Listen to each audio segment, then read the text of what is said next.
Hello, this is Jean-Luc from Fins and Flora.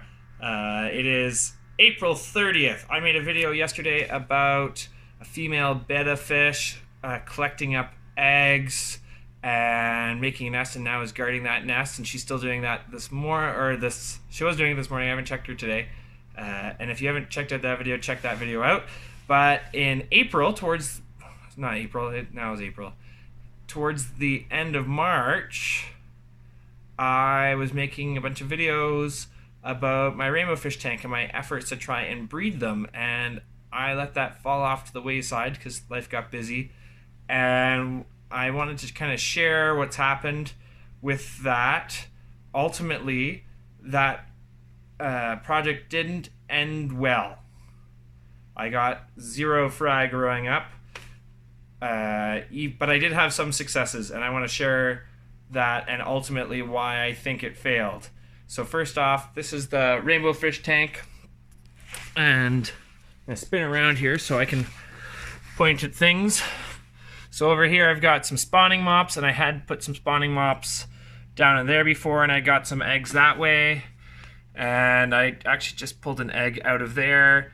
And when I last made a video with spawning mops, I had one mop that was filled with eggs, and I'd thrown that in another container, and a bunch of those eggs actually hatched, which was pretty good.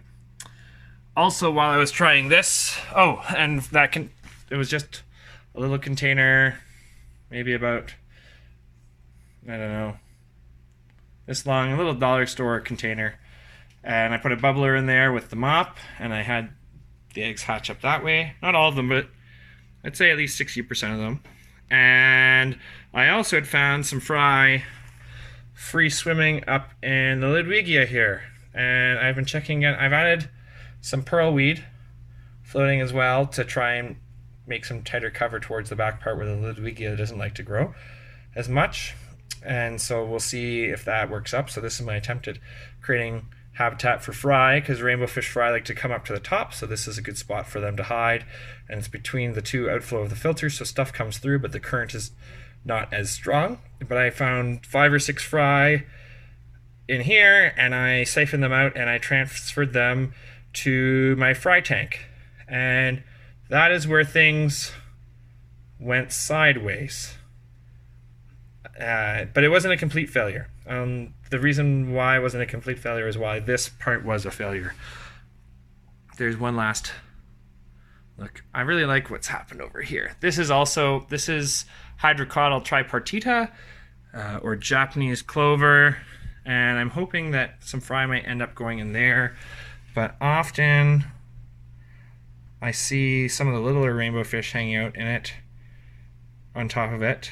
So maybe they're eating fry that are going in there, but often there's lots of little shrimp babies in there. So my shrimp are doing well, and it was just a little patch that I started just up in here, and it's bushed out, and it's spreading all the way down this piece of wood, and it's actually starting to loop up underneath, which is pretty cool. And I also got, which isn't doing well in the tank, you can kind of see it sticking out, is some water sprite, Seraptis, I think, the narrow leaf one. I had a broadleaf one floating around. I've also got a new species of Cambamba, and I'm going to see if I can point some out. So this one on the right here is Cambamba aquatica, and on the left here is Cambamba carolinea. Let's see if that'll focus again. And this one has much finer leaves. So my hope is that as I prune this one out, this one I will get to take over. And I've got also, I can't remember the scientific name of this one. It's called Mexican oak leaf. And I got it, and it just looks cool. I don't know if it's going to be good for raising fry. And I've tried to add some pearlweed floaters over here, and my Rikia has made really thick floating mats. So these are all places that fry could potentially go and hide, because ultimately I would love if these guys would just reproduce in the tank and I didn't have to do anything extra. That's always my goal with breeding fish. Now I'm going to show you why I think my efforts did not work out well. So I'm going to go into the fish room And I'm going to show you what had been my fry rearing tank. So, I think I showed you this in a previous video. So this is just a plastic tub. I melted a hole in the top so that I can lift it up. There's a little sponge filter in there, and there are a lot less plants than there used to be.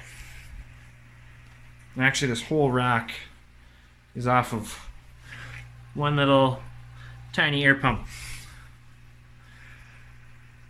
This was filled with guppy grass. There's some there, like it was thick, thick, thick. It was awesome. And I was putting all my eggs and fry of various species in here. So my rainbow fish, when they hatch out of the spawning mop, and here's an example of, so I actually had them in just this container. I picked it up from the dollar store, Dollarama. I don't know if people have that in the US, but we have it here in Canada.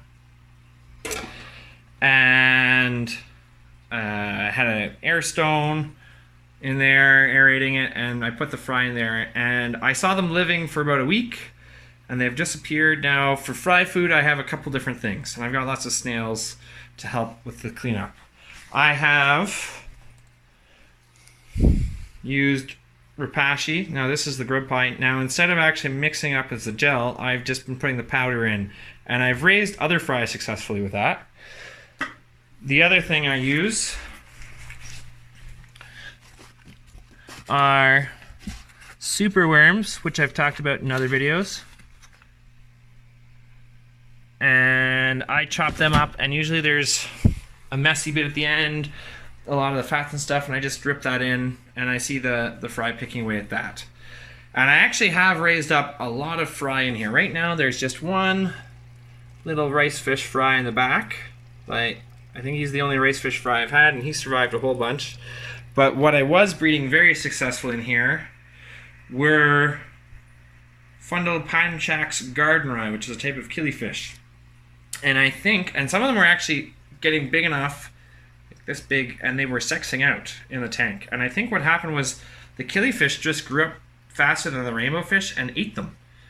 But it's been kind of cool. They didn't eat younger gardeneri, but they would eat other fry. Or this setup didn't work for the rainbow fish at all, and they just died, which is also a possibility. But I'm gonna blame the gardeneri, so I'm gonna change that.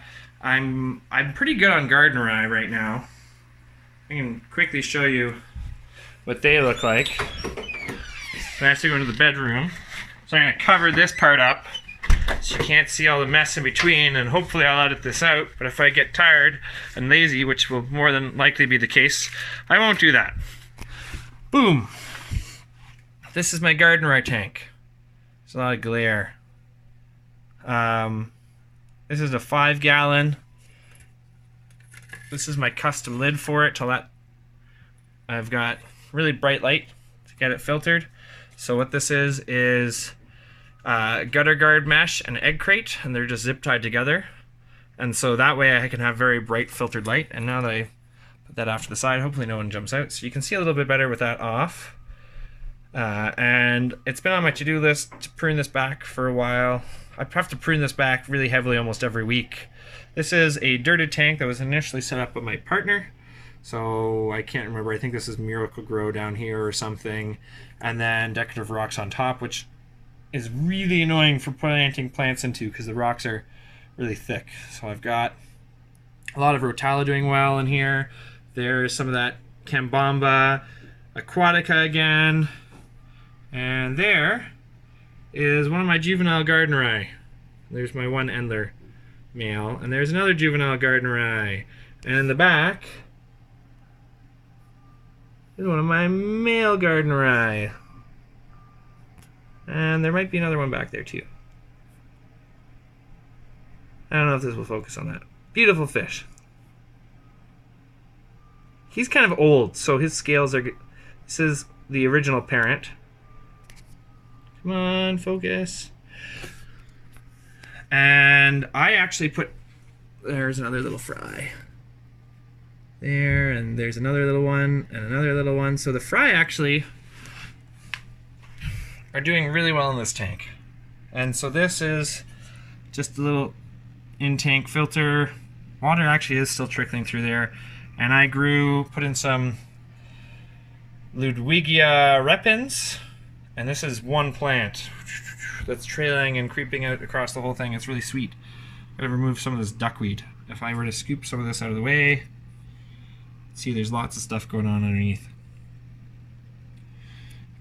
And same thing, I use that munched up superworms and they love it, and these guys will feed right next to each other, right? That fry can fit in that adult's mouth, and yet they grew up quite nicely. It's pretty cool.